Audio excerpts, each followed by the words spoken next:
ఆయన దగ్గరికి వెళ్తున్నారేంటి ప్రభువు అనుకుంటున్నారు అందరూ. కానీ తన జీవితాన్నే జక్కయ్య యొక్క జీవితాన్ని ప్రభు మారుస్తున్నారు అన్న విషయం అందరికీ తెలియదండి.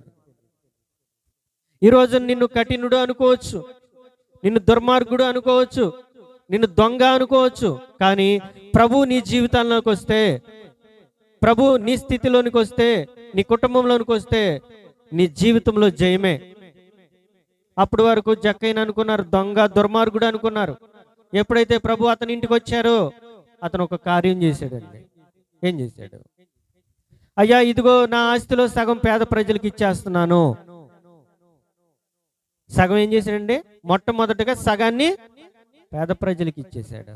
ఎవరైనా నేను అన్యాయముగా ఏదైనా ఎవరి దగ్గరైనా తీసుకుంటే, వాళ్ళ దగ్గర 100 రూపాయలు తీసుకుంటే 400 ఇస్తాను.